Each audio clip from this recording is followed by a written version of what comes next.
जय श्री कृष्णा। पुरुषोत्तम मास का तीसरा अध्याय।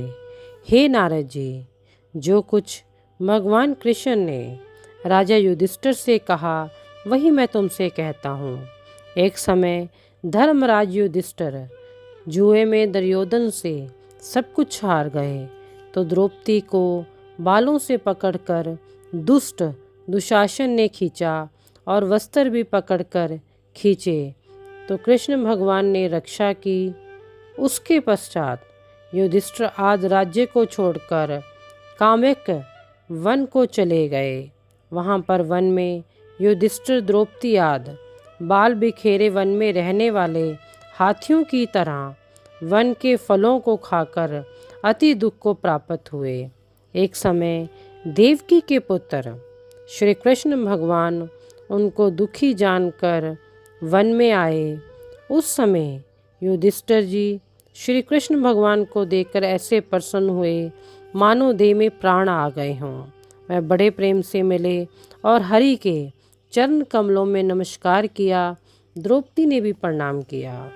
राजा युधिष्ठिर को दुखी देखकर और ऐसे ही द्रौपदी को दुखी देखकर भगवान श्री कृष्ण अत्यंत दुखी हुए।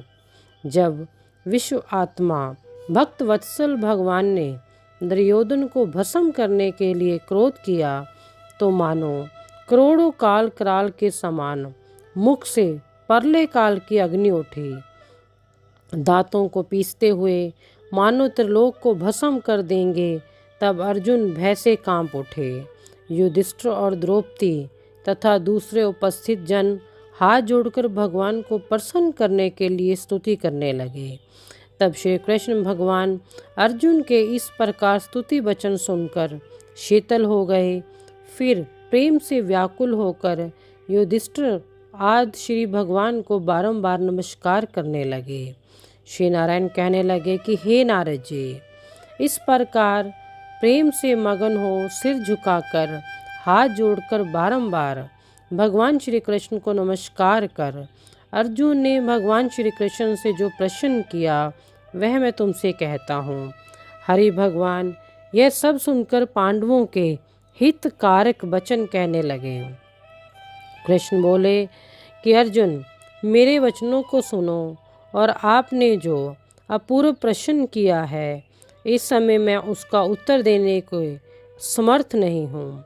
यह गुप्त प्रश्न ऋषियों को भी कठिन है तो भी हे अर्जुन, मैं तुम्हारी मित्रता और भक्ति से प्रसन्न होकर अत्यंत कठिन उत्तर को क्रम से कहता हूँ, सुनो।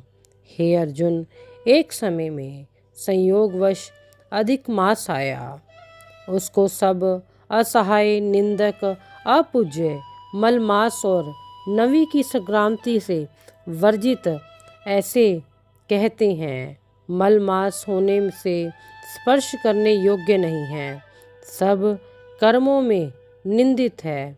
इस प्रकार लोगों के वचन सुनकर वह मलमास कांतिहीन दुखों से युक्त मेरे पास आया और बैकुंठ में जहाँ पर मैं निवास करता था स्वर्ण के सिंहासन पर बैठे हुए देखकर मुझको दंडवत प्रणाम किया और दोनों हाथ जोड़कर नेत्रों में आंसू बहाता हुआ इस प्रकार कहने लगा, जय श्री कृष्ण।